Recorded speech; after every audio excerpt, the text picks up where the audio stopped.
তোমরা যারা ক্যালকাটা ইউনিভার্সিটির আন্ডারে 5th সেমিস্টারের ছাত্রছাত্রী আছো এবং তোমাদের রাষ্ট্রবিজ্ঞান সাবজেক্টটা মাইনর সাবজেক্ট হিসাবে আছে, তোমাদের জন্য আজকের ক্লাসটা খুবই গুরুত্বপূর্ণ। আজকের ক্লাসে তোমাদের পলিটিক্যাল সায়েন্স মাইনরের প্রথম যে পেপারটি আছে অর্থাৎ MN3 পেপারটির নাম হচ্ছে politics in India one structure. এই পেপারের 100% কমনযোগ্য লাস্ট মিনিট সাজেশন নিয়ে আলোচনা করব।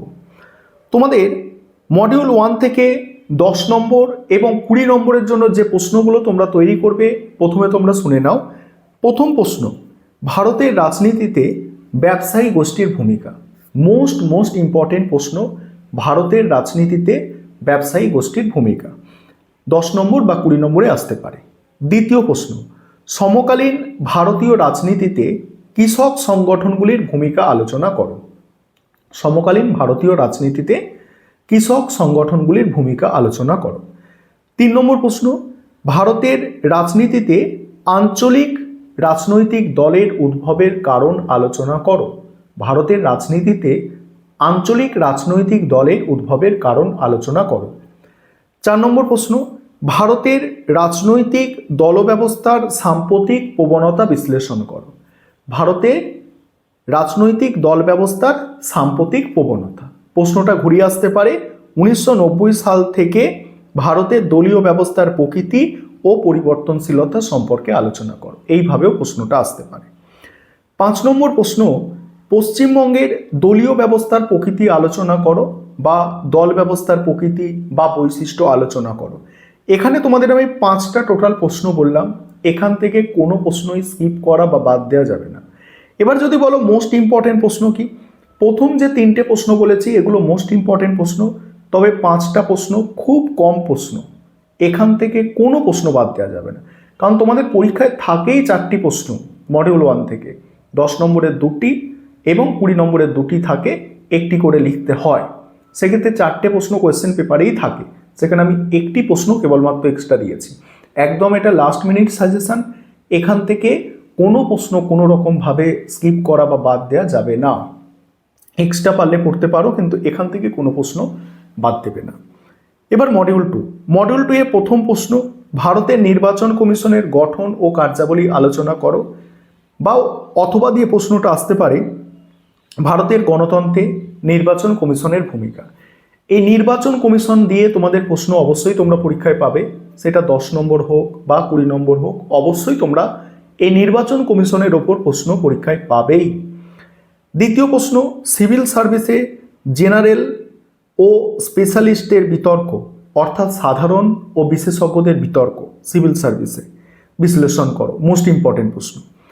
3 নম্বর প্রশ্ন, ভারতের সিভিল সার্ভিসের নিরপেক্ষতার সমস্যাগুলি আলোচনা করো। এর সঙ্গেই আছে নিরপেক্ষতা বজায় রাখতে কী পরিবর্তন আনা উচিত। নিরপেক্ষতা বজায় রাখতে কী পরিবর্তন আনা উচিত। 4 নম্বর প্রশ্ন, ভারতের অর্থ কমিশনের গঠন ও কার্যাবলী আলোচনা করো। অর্থ কমিশনের গঠন ও কার্যাবলী আলোচনা করো। 5 নম্বর প্রশ্ন, আন্তঃরাজ্য পরিষদ এবং আঞ্চলিক পরিষদের মধ্যে তুলনামূলক আলোচনা করো।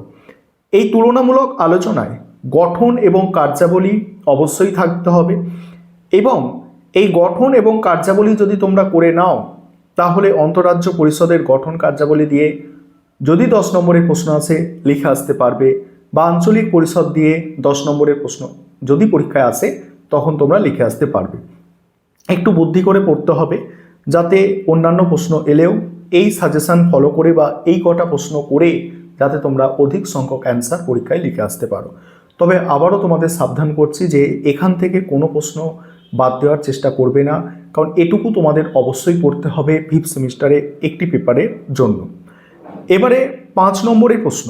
5 নম্বরের প্রথম প্রশ্ন, ভারতের রাজনীতিতে শ্রমিক শ্রেণীর ভূমিকা আলোচনা করো। কি বললাম? ভারতের রাজনীতিতে শ্রমিক শ্রেণীর ভূমিকা আলোচনা করো। 5 নম্বরের প্রথম প্রশ্ন। দ্বিতীয় প্রশ্ন, ভারতের দল ব্যবস্থার বৈশিষ্ট্য আলোচনা করো। 3 নম্বর প্রশ্ন, ভারতে আঞ্চলিকতাবাদের উৎসগুলি আলোচনা করো। 4 নম্বর প্রশ্ন, ভারতে নির্বাচনী সংস্কারের উপর একটি টিকা লেখো।